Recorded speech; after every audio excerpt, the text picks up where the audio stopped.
First and foremost, I want to give all praises, honor, and glory to the Most High God Yahweh. I do so in the name of His only begotten Son Yahweh Shai. It's the brother Matazah Yahweh Die of the Sakari, right? And today I'm going into forgiveness, right?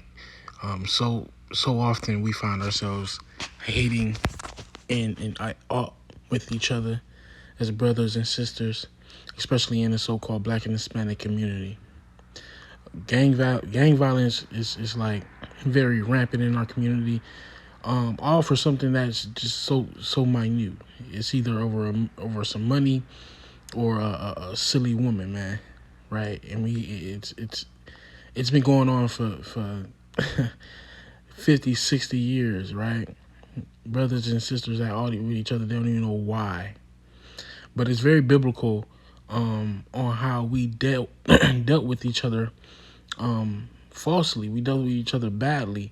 You know what I'm saying? But there's plenty of examples of how we did it and what's the solution to it, right?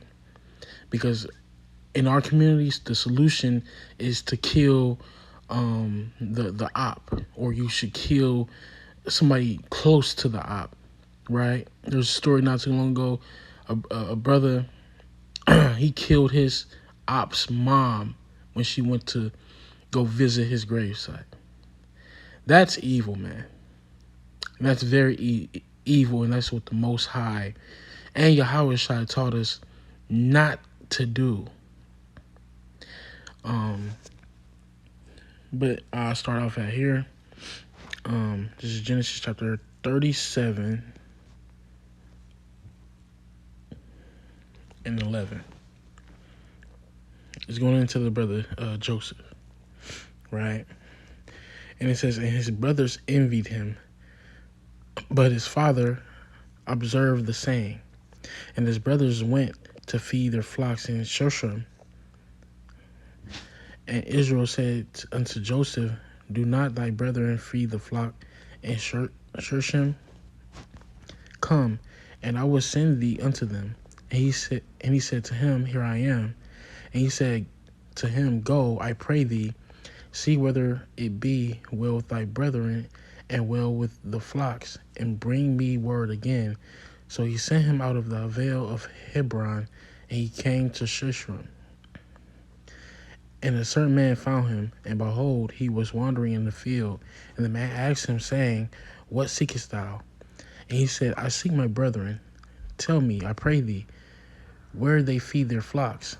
And the man said, they departed hence, for I heard them say, let us go to Dothan. And Joseph went after his brethren. And Salakia, I hate when they do that.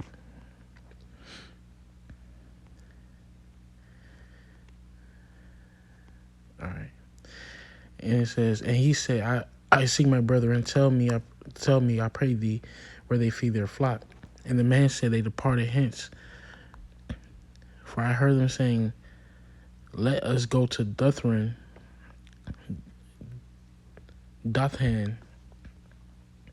And Joseph went after his brethren and found them in Dothan.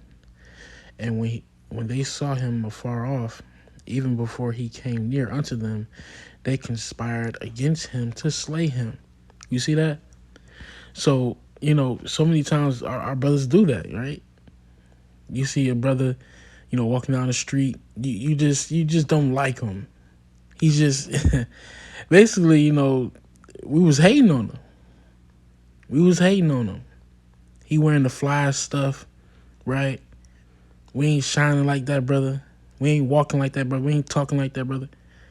We start hating, right? And they said one to another, behold, this dreamer cometh. Come now, therefore, and let us slay him and cast him into some pit. See, that's what these brothers wanted to do. They wanted to cast their own brother into a damn pit, a damn trap, right? And that happens all too often in the hood, man, right? We always got somebody trying to backdoor,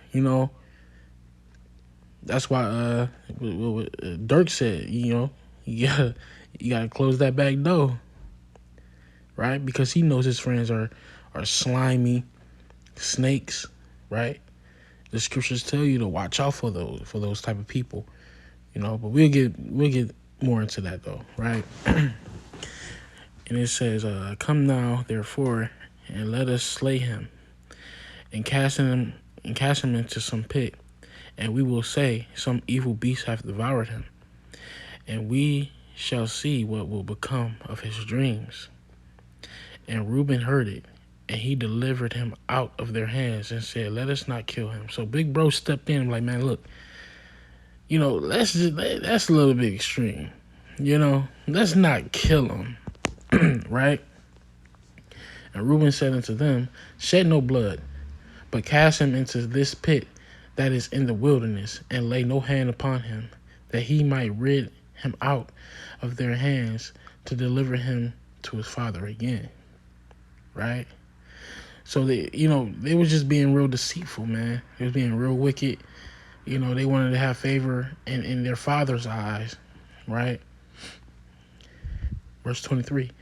"And it came to pass, when Joseph was come unto his brethren, that they stripped Joseph out of his coat of many colors which was on him. And they took him and cast him into a pit, and the pit was empty. There was no water in it. And they sat down to eat bread. And they lifted up their eyes and looked, and behold, a company of Ishmaelites came from Gilead with their camels bearing spicery and balm and myrrh, going to carry it down to Egypt. And Judah said unto his brethren, What profit is it if we slay our brethren and conceal his blood?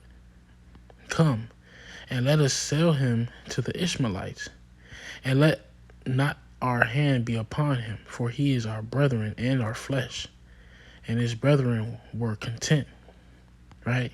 So they wanted to sell their own brother to to these damn Ishmaelites, man. Right? Verse 28. "Then there passed Midianites, merchant, and they drew and lifted up Joseph out of the pit."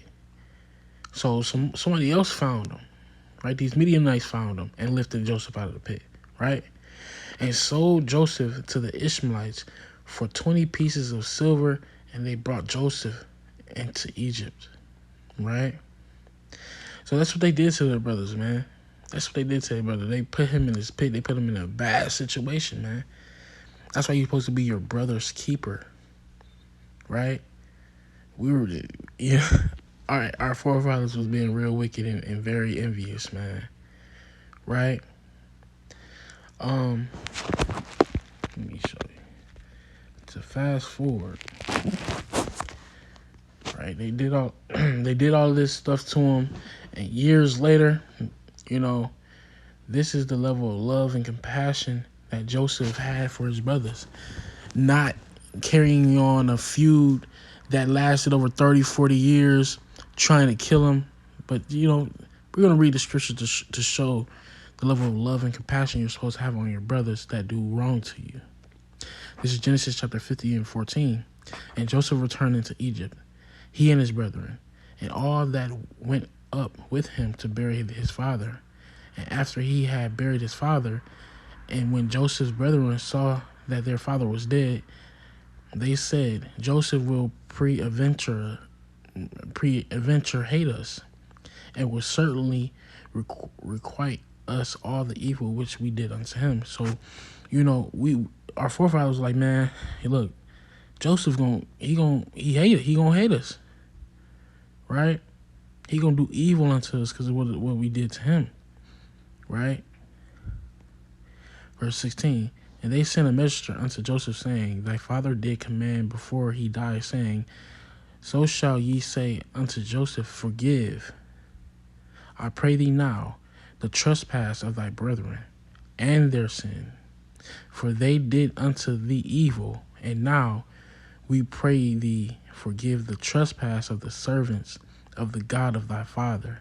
And Joseph wept when they spake unto him." Right? So, Joseph, he cried, man. He cried because he went through so much. Just imagine that, being sold by your older brothers, You thought they loved you. You know, I'm pretty sure it was very hard for him, right? But he still forgave his brothers, though. He forgave his brothers. Verse 18. And his brothers also went and fell down before his face, and they said, Behold, we be thy servants. And Joseph said unto them, Fear not, for am I in the place of God? But as for you, ye thought evil against me, but God meant it unto good, to bring it to pass as it is this day, to save much people alive. Right? So Joseph, you know what I'm saying? He told him, like, look, man, y'all did evil against me, but it's all of the will of the Most High, basically. Right? And it's a good thing, because now I'm the king of Egypt, and y'all good now, right? Verse 21. Now therefore fear ye not, I will nourish you. You see that? How many times in the hood where, ops see each other after years not seeing each other, but they still out with each other, and they get to shooting at each other, right? Here's Joseph saying, man, I'm going to nurture y'all, man. I'm going to take care of y'all. Don't worry. I love y'all. Right? And your little ones. You see that? So Joseph wasn't looking to kill his brothers and their children. How many times have that happened in the hood? Right? A Crip or a Blood sees their gang rival in some drive-through, and their rival has their kids in the car, and they shoot up the car, and all the kids that die. Right? The Most High is giving you the blueprint on how you should operate, how you should love and have compassion for your brothers and your sisters. Right? And he comforted them. And he spake kindly unto them. So he comforted his brothers. He spoke kindly unto them. Right? He wasn't, I'm gonna piss on your grave. I'm gonna piss on your daughter's grave. I'm gonna piss on your grandma. He wasn't with all that, man, because he loved his brethren. I'm talking about you so-called blacks, Hispanics, and Native Americans, man. That's the type of level of nutrition, delicacy you're supposed to treat one another. Somebody does something to you, man, forgive that brother, forgive that sister. Still love and have compassion for that person, right? Let the Most High deal with them, but it's still your obligation to love and care for them, right? This is Genesis 50:22. And Joseph dwelt in Egypt, he and his father's house. And Joseph lived 110 years. You see how long Joseph lived, man? You see how long that brother lived? He lived a long time. He didn't die because he was out here trying to kill his brothers. He didn't die in the streets trying to kill his brothers, right? He lived an old age, man. Verse 23. And Joseph saw Ephraim's children of the third generation, the children also of Machir, the son of Manasseh, were brought up upon Joseph's knee, right? So he got to see his grandchildren, man. He got to see his grandchildren. Because he wasn't trying to have a constant war with his brothers about something that happened a long time ago. That's the type of love we need in our communities. Verse 24. And Joseph said unto his brethren, I die, and God will surely visit you, and bring you out of this land unto the land which he sware unto Abraham, to Isaac, and to Jacob. And Joseph took an oath of the children of Israel, saying, God will surely visit you, and ye shall carry up my bones from hence. Right? So Joseph died being 110 years old, and they embalmed him, and he was put in a coffin in Egypt, right? Now, they didn't defecate, they didn't pee on his grave, right? They cared and loved their brother, right? They had respect for their brother. And we just need more love, man. We need more love. And we also need to be watching who we be around. Right? Actually, let me see.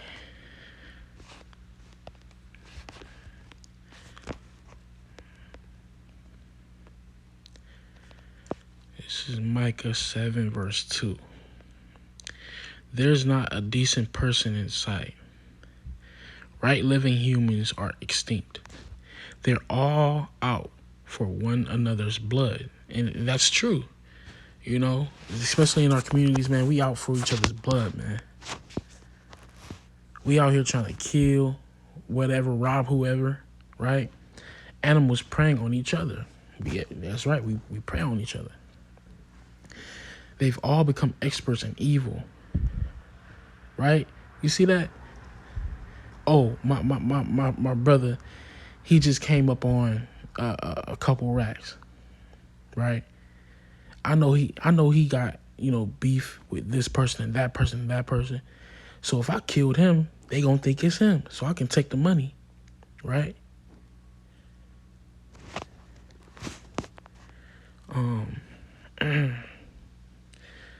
So yeah.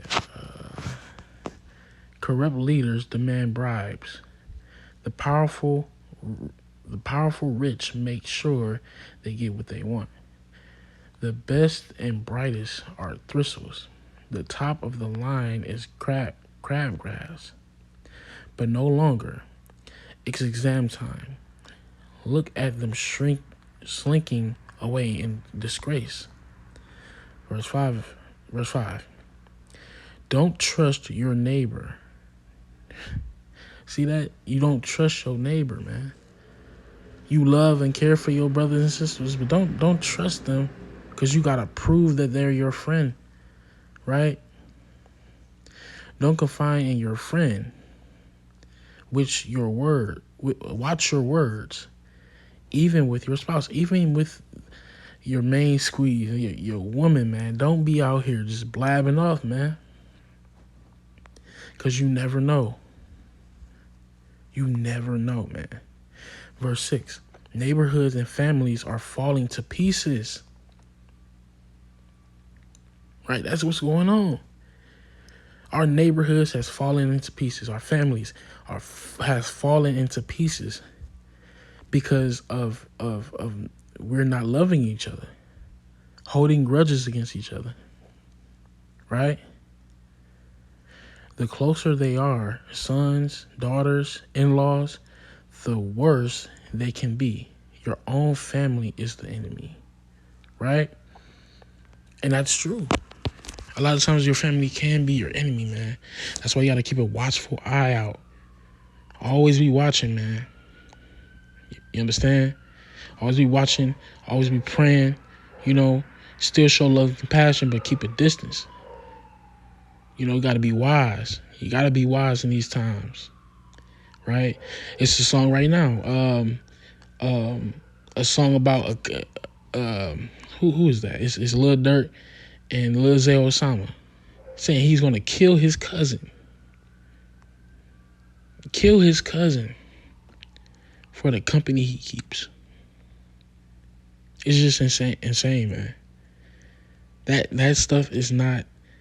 It's not conducive. It doesn't help our community. It destroys us. And all it does is destroys and it rots in our community, and it spreads like wildfire, right? Because we're all related, so we all somehow, some way is gonna feel the death. We're gonna mourn because this person kills this person because of that some reason, and that person, family member, kill that person. It's just like an ongoing cycle, right?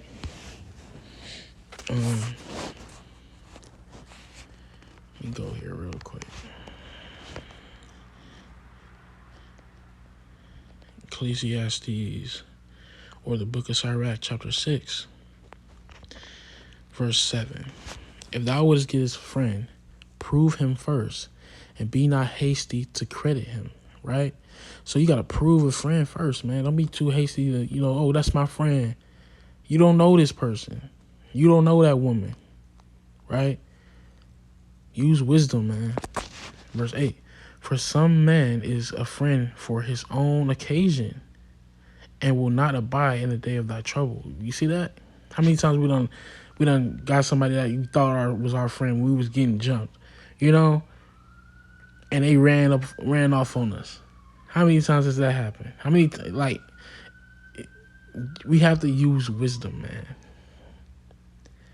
That should be our best friend. That should be our main squeeze, wisdom. Right? Because it's gonna give us the eye of discernment. Right? Verse 9. And there is a friend who, being turned to enmity and strife, will discover thy reproach. Right? So, a friend who thought was your friend, when he mad at you, he gonna tell all your business. He gonna tell all your business. Now y'all at each other's throats. Now y'all talking about killing each other. Now y'all kill each other, and then y'all friends kill each other. It's just an ongoing cycle. Right? Verse 10. Again, some friends is a companion at the table, and will not commune in the day of affliction. Right? And it's crazy, bro. It's crazy. We have to rightfully discern who is for us and who's not for us. Because at the end of the day, it's our life that's at stake. You have to pick and choose wisely on who you be around, right? But in thy prosperity, he will be as thyself, and will be bold over thy servants, right? So, hold on, let me select here.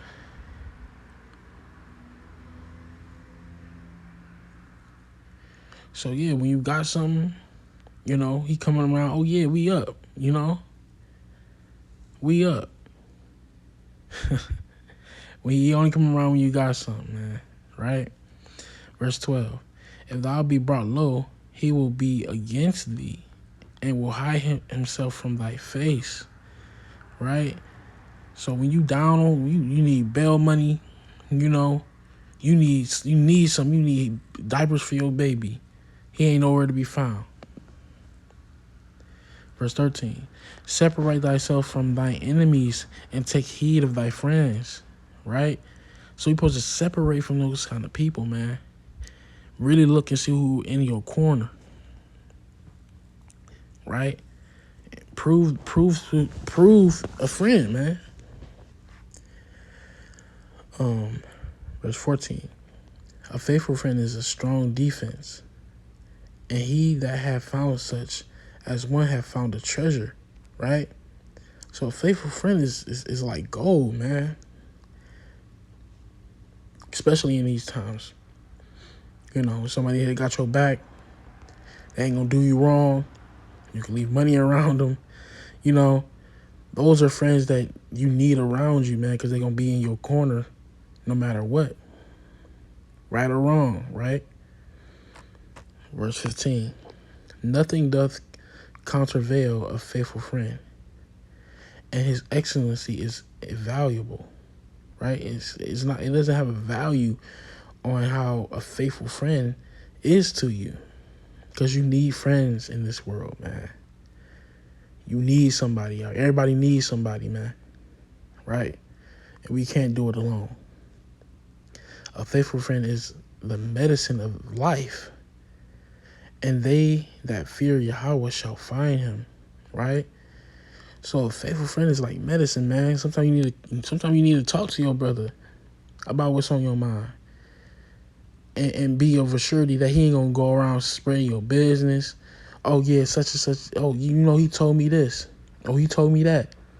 He's not gonna do that to you, or she's not going to do that to you, because that's your friend, right?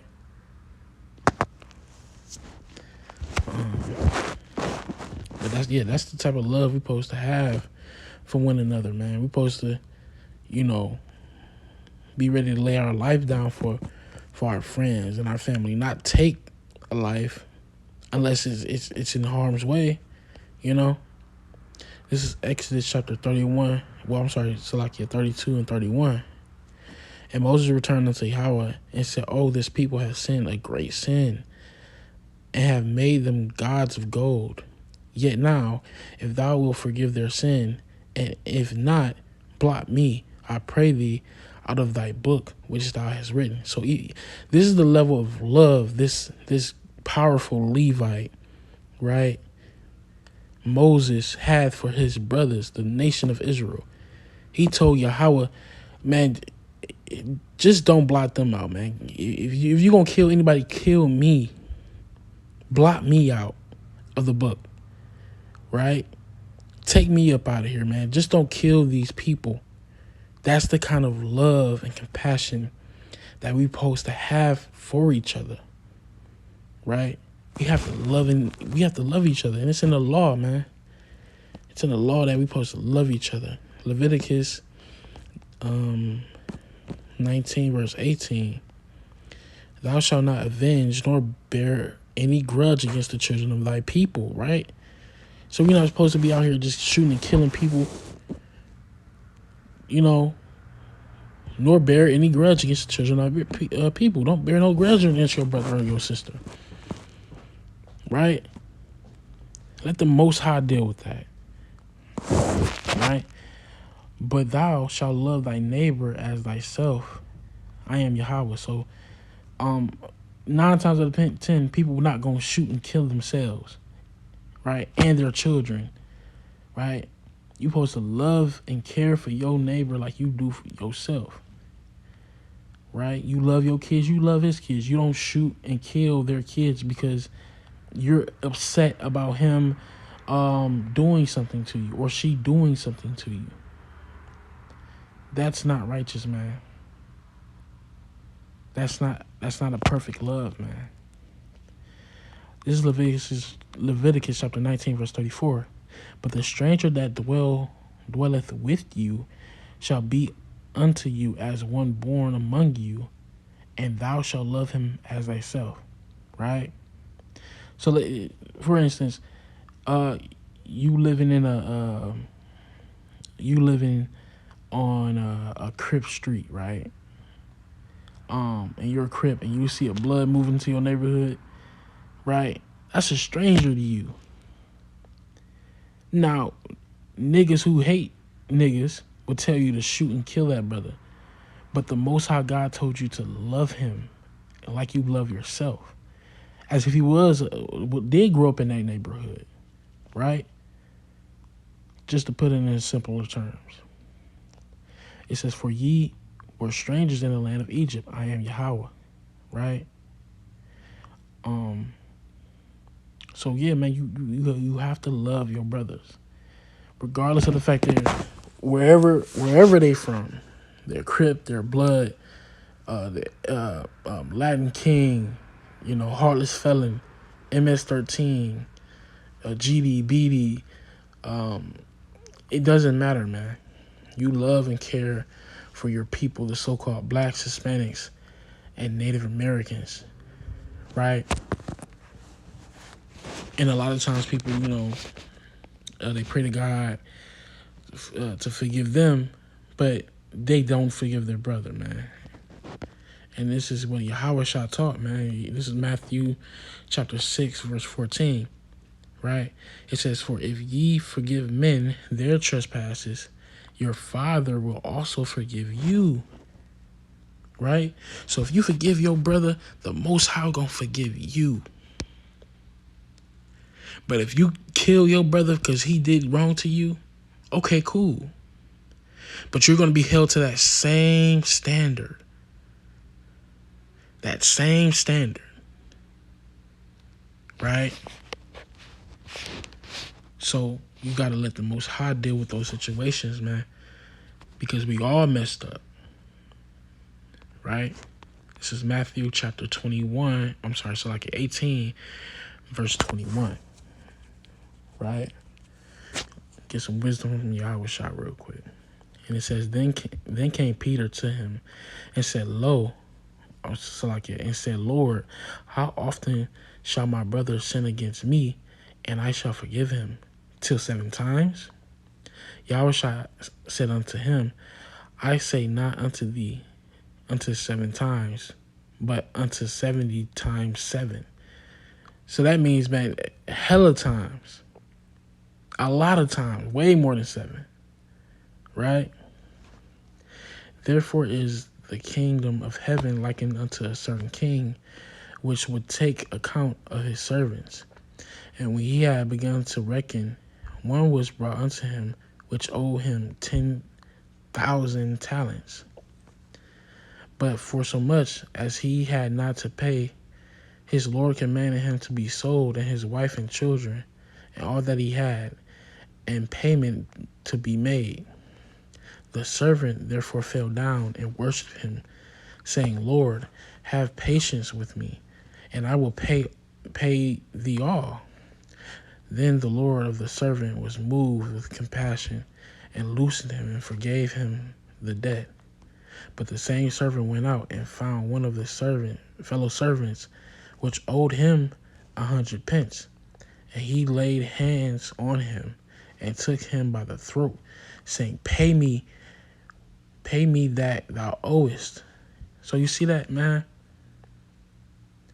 So, the Lord gave him grace. But the same person who was begging for grace, when there was another person, he didn't give him no grace off of owing him some money. Right? Verse 29, and his fellow servant fell down at his feet and besought him, saying, Have patience with me, and I will pay thee all. And he would not, but went and cast him into prison till he should pay the debt. So this brother, went and threw him in the prison because he couldn't pay his debt. But the Lord didn't do that to him, right? So when his fellow servants saw what was done, they were very sore. They were very sorry, and came and told unto their Lord all that was done. Then his Lord, after that, he had called him and said unto him, O thou wicked servant, I forgave thee all that debt, because thou desirest me. Shouldst not thou also had compassion on thy fellow servant, even as I had pity on thee? Right? So, the Lord, he had compassion. He forgave him of his debts, but he couldn't forgive this fellow brother of his debt. And he threw him in the chamber. He threw him in a prison for that, man. It's just wicked, man. You gotta forgive, man. Verse 37, and his Lord was wroth, and delivered him to torments till he should pay all that was due unto him. So likewise shall my heavenly Father do also unto you, if ye from your hearts forgive not every one his brother their trespass. Right? So it's very important that we keep this in mind, not only for, people that's not in the truth, but people in the truth as well, because there's a lot of people that still hold grudges, which is not, again, it's not healthy. It's not good. It's not righteous for us to keep that grudge against each other. Right? Let me see. This is Luke 6:30. If someone takes unfair advantage of you, use the occasion to practice the servant life. No more tit for tat stuff. Live generously. You see that? So if a brother owe you money, look, man, just look. Just let it be. Ain't no more tit for tat stuff, man. Don't be going out there shooting this brother's house up. Don't be out here trying to wring his neck, trying to throw him in a jail, Live generously, man. Verse 31. Here's a simple rule for thumb for behavior. Ask yourself what you want people to do for you. Then grab the initiative and do it for them. If you only love the lovable, do you expect a pat on the back? Run of the mill sinners do that. If you only help those who help you, do you expect a medal? Garden Verities, Salakia. Garden Verity sinners do that. If you only give for what you hope to get out of it, do you think that's charity? The stingiest of pawnbrokers does that, right? So you have to have a certain level of forgiveness, man. You gotta have you gotta put yourself in their shoes too, man, because that can be you, right? You gotta love the people. You know, you gotta love people even though they don't want to be loved, man. Right? You gotta do for those who won't do for you, because at the end of the day, you're still showing that you love and care for them. Right? Verse 35. I tell you, love your enemies, help, and give without expecting a return. You'll never, I promise, regret it. You see that? You gotta love your enemies, who is your brothers and your sisters, the so-called blacks, Hispanics, and the Americans. Live out this God-created identity the way our fathers lived towards us, generously and graciously, even when we're at our worst, right? So you gotta love and have compassion on your brothers and sisters at their worst, bro. It's very imperative, right? And I'm going to go to one of the greatest examples of, somebody having a perfect love for his brother, right? 1 Samuel 1:1. So like in 19:1. And it says, Saul called his son Jonathan together with his servants and ordered them to kill David. But because Jonathan treasured David, he went and warned him, my father is looking for a way to kill you. You see that? A lot of brothers, when somebody that's of a higher status tells them, hey, we're about to kill such and such, right? They won't say nothing. They'll just let it happen. Or they'll go do it. But this brother Jonathan was righteous, bro. He was righteous by telling David, like, look, my father's about trying to get you up out of here. You gotta slide. You gotta go. Right?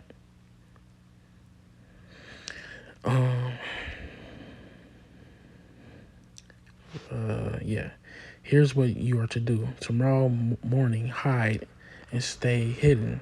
I'll go out with my father into the field where you are hiding. I'll talk about you with my father, and we'll see what he says. Then I'll report back to you. Jonathan brought up David with his father, speaking well of him. Please, he said to his father, don't attack David. He hasn't wronged you, has he? And just look at all the good he has done. He put his life on the line when he killed the Philistine. What a great victory God gave Israel that day. You were there. You saw it. And were on your feet applauding with everyone else. So why would you even think of sinning against an innocent person, killing David for no reason whatever? So that's really going to, like, again, certain people, in our nation, they just hate to see other brothers shine. And that's hating right there, bro, at its finest. Hating to see another man shine, right? You can't get mad about what the Most High gave somebody. He gave David that kind of what should I say, clout, right? And Paul was mad because of that. I mean, so like you saw. Saul listened to Jonathan and said, "You're right. As God lives, David lives. He will not be killed." Jonathan sent for David and reported to him everything that was said. Then he brought David back to Saul, and everything was as it was before. War broke out again, and David went out to fight Philistines. He beat them badly, and they ran for their lives. But then a black mood from God settled over Saul and took control of him. He was sitting at home. His spear in his hand, while David was playing music. Suddenly, Saul tried to screw David with his spear. You see that? Basically, man, Saul just shot at David, man. He tried to get him up out of here. Right? He tried to get him up out of here. He tried to kill him in the studio, man. Right? But David ducked. The spear struck. But David ducked. The spear stuck in the wall, and David got away. It was night. It's like, yeah, hold on.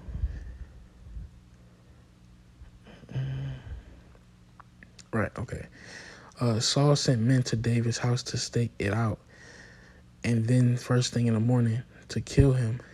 But Michal, David's wife, told him what was going on. "Quickly now, make your escape tonight. If not, you will be dead by the morning." She let him out of the window, and he escaped.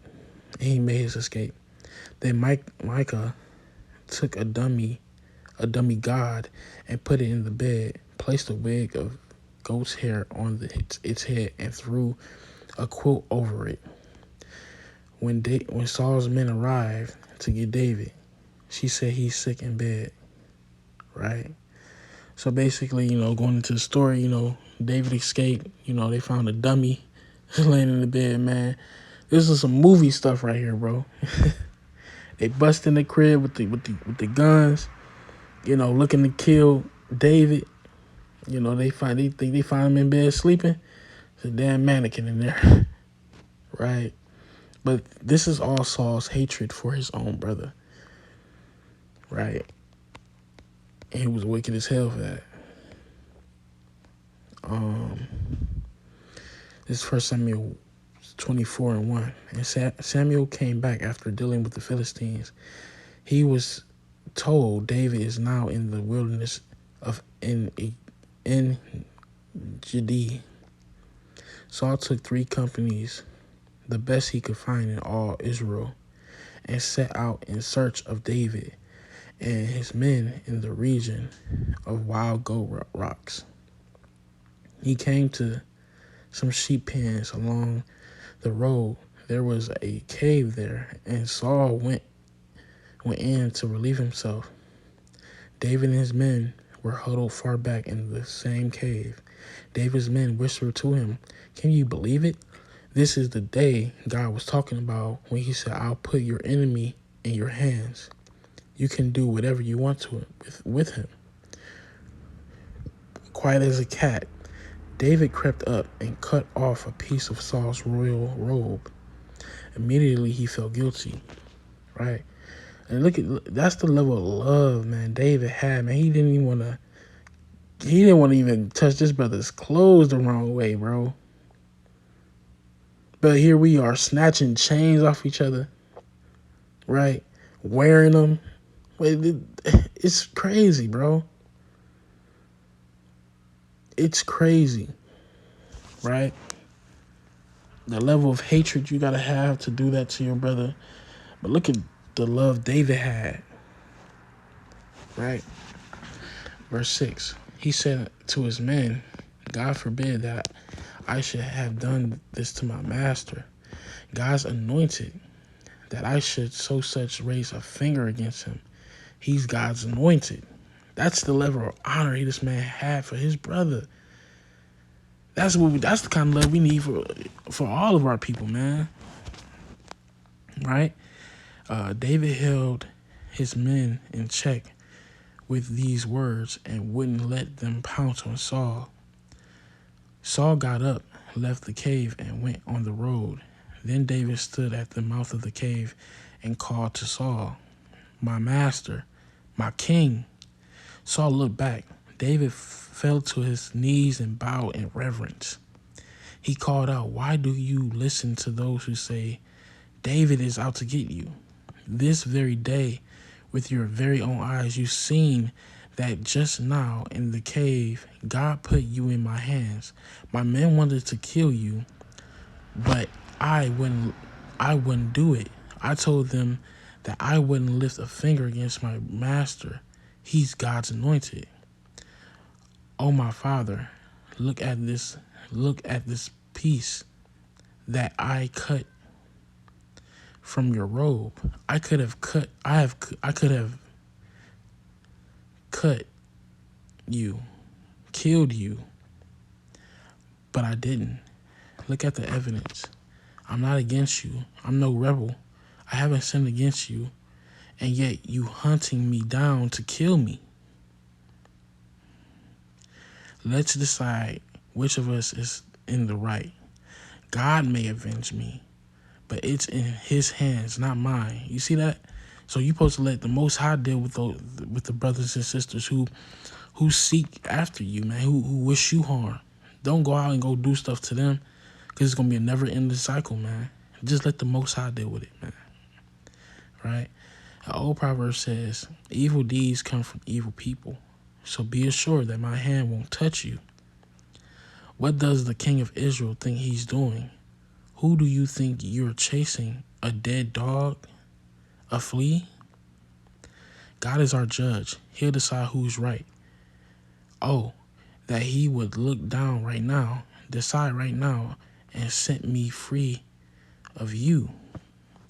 When David had finished saying all this, Saul said, "Can this be the voice of my son David?" And he wept in loud sobs. So he looked at David like a son, man. He wanted to kill him. Right? "You're the one in the right, not me," he continued. "You've heaped good on me. I've done evil on you.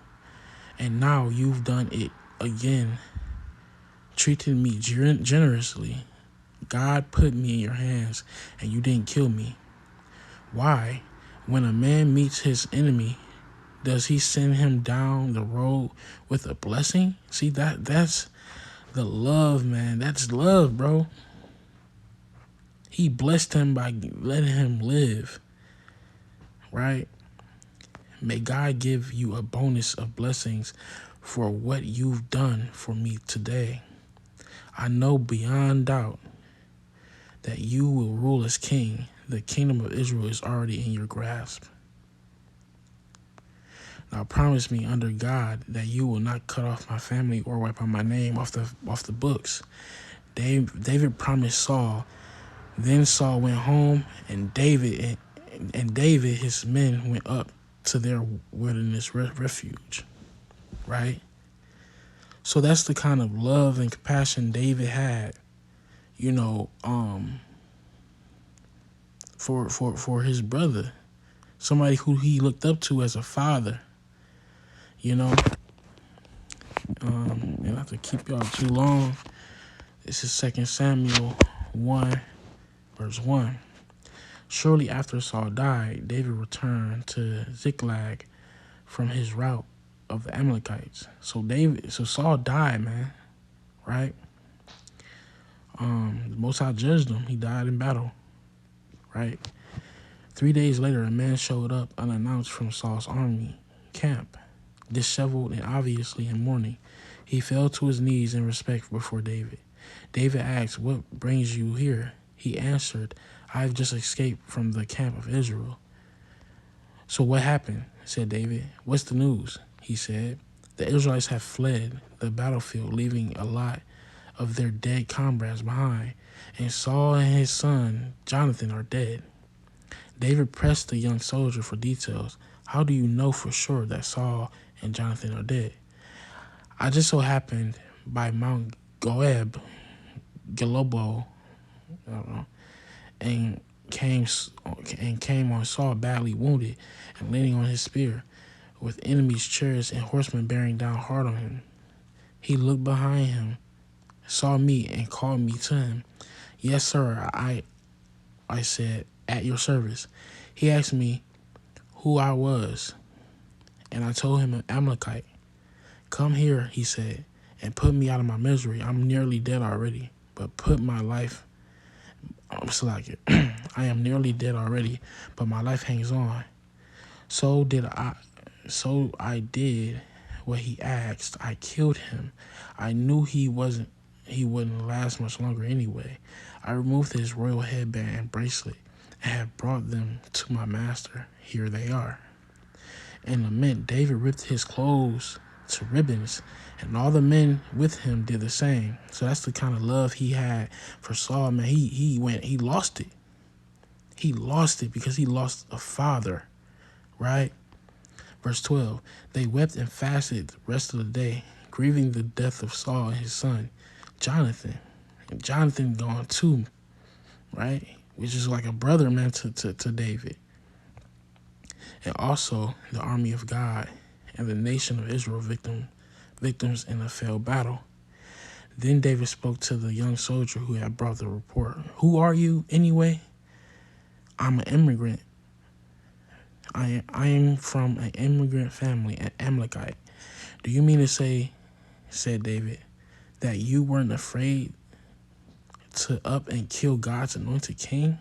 So David right here, he hot. He like, wait a minute. You killed, I don't give a damn what happened. He had life in him and you killed him, right? Verse 15. Right then he ordered one of his soldiers strike him dead. The soldier struck him dead and he died. So David, man, he told him, hey man, kill his damn white boy, right? Knock him off, right? You asked for it. David told him, you sealed your death sentence when you said you killed God's anointed. See, David a real one, bro. David a real one. And that shows you how he loved and had compassion for his brother, and he hated the other nations, right?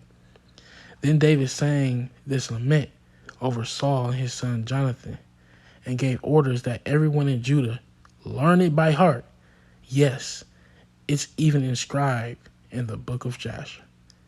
So David made a song. It wasn't no drill song. It wasn't no drill song about how he was smoking on Saul and Jonathan. It was a song about how he loved and had compassion for his brother and his father figure that he had lost, right? And that's something to keep in mind, man. And with that, I want to give all praises, honor, and glory to the Most High God, Yahweh. I do so in the name of His only God, the Son, Yahweh Shai. Shalom.